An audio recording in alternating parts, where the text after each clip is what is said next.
Eu sempre trabalhei em escola e sempre observei que tinha alguns alunos que eles eram diferentes dos demais, que eles tinham algumas características que eram mais intensas que os outros. Ou eram agitados demais, ou tinham uma mania muito repetitiva de fazer as coisas, ou tinham alguma dificuldade com a alfabetização, com a leitura. E isso sempre me chamou muita atenção. E eu sempre observei muitos professores também. Vi que alguns tinham habilidade para lidar com essas diferenças e outros já não sabiam lidar com essas diferenças dos alunos. E ao fazer o curso de pedagogia, a gente percebe muita necessidade que a gente tem de estar preparada para estar trabalhando com cada diferença dos alunos. Nosso objetivo geral é apresentar um trabalho que oriente de maneira prática os professores no exercício da sua profissão.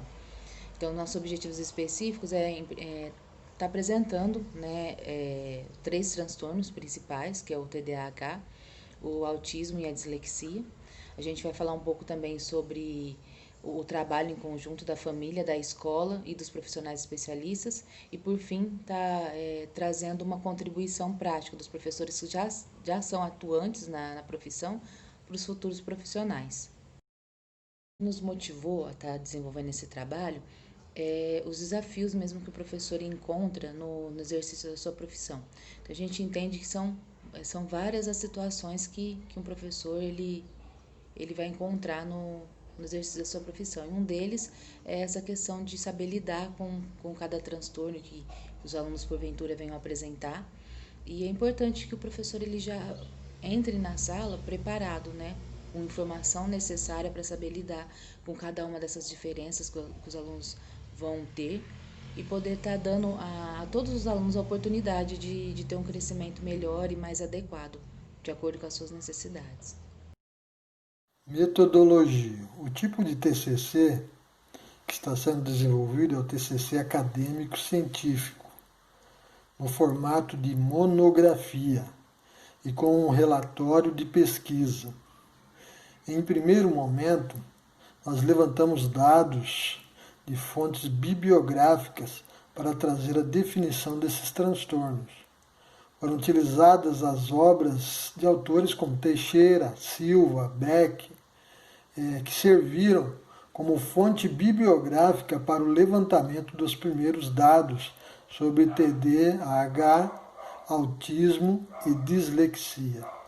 E também o Manual Diagnóstico Estatístico de Transtornos Mentais da American Psychiatric Association. Para o segundo capítulo, os artigos publicados por Arcanjo, Navas, Teixeira, dentre outros, deram suporte para a compreensão do trabalho de diagnóstico e para a atuação em conjunto entre escola, família, profissionais especializados.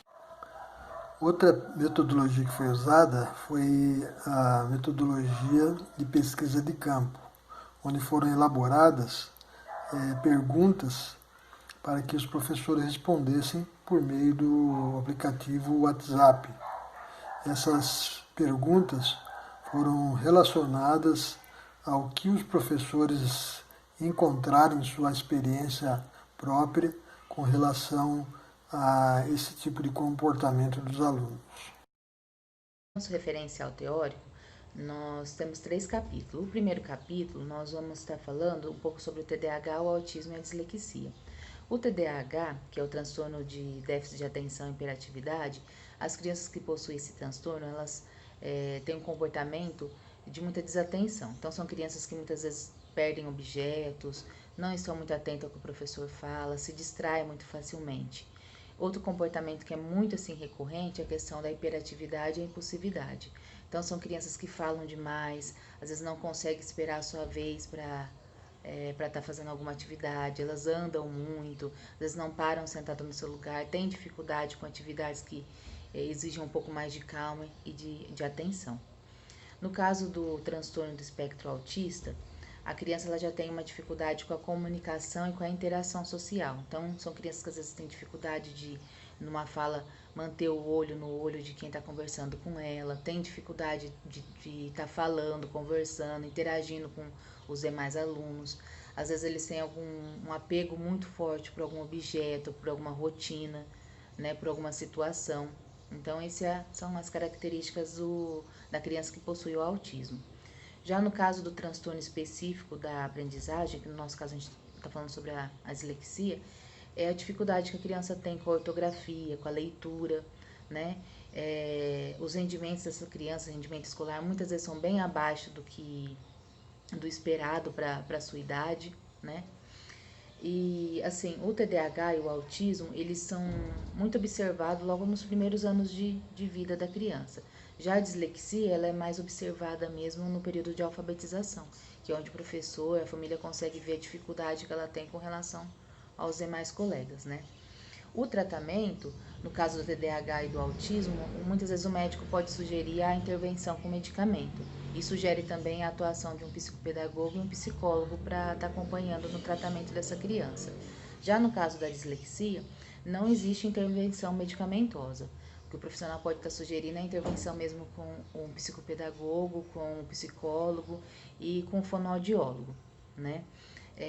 De acordo com alguma outra necessidade que as crianças possam ter, então esses profissionais sugerem a atuação de outros especialistas para estar ajudando no desenvolvimento também, né? No nosso segundo capítulo, nós buscamos trazer a importância do trabalho em conjunto que a família, a escola e esses profissionais especialistas, eles têm. A importância de estar trabalhando em conjunto em prol da criança. Então, a gente apresentou alguns grupos que muitas vezes dão apoio para as famílias, para estar trabalhando com essas crianças, que às vezes sugerem essa troca de experiências, alguma atividade para estar ajudando eles no seu desenvolvimento.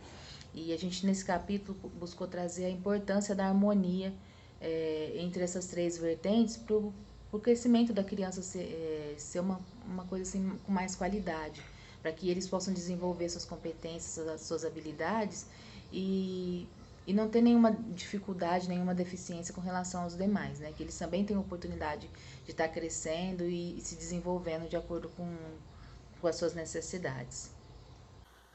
No terceiro capítulo, nós colocamos o resultado dessa pesquisa. Interessante observar que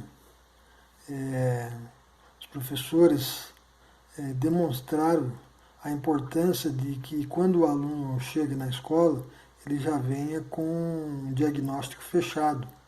Facilita assim o trabalho dos professores, porque eles podem aplicar as atividades pedagógicas já de acordo com as necessidades dos alunos.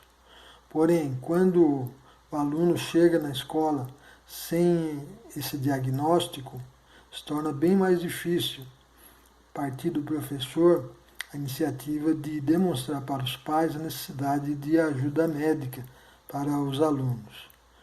E os professores encontram uma grande dificuldade, uma barreira por parte dos pais, porque eles acabam negando esse tipo de comportamento, essas necessidades dos seus filhos.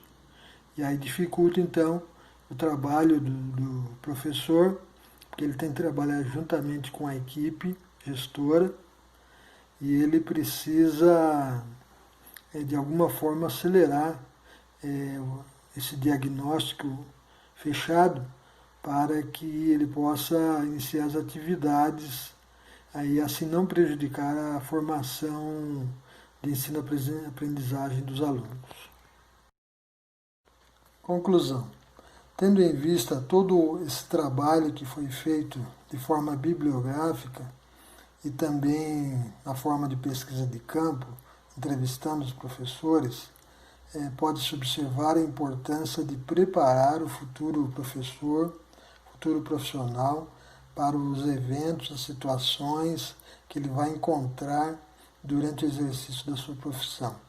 Estar bem preparado faz parte do verdadeiro sucesso na profissão a qual ele tem uma grande responsabilidade de desenvolver nas crianças, nos jovens e adolescentes, o potencial que eles têm de alcançar bons resultados.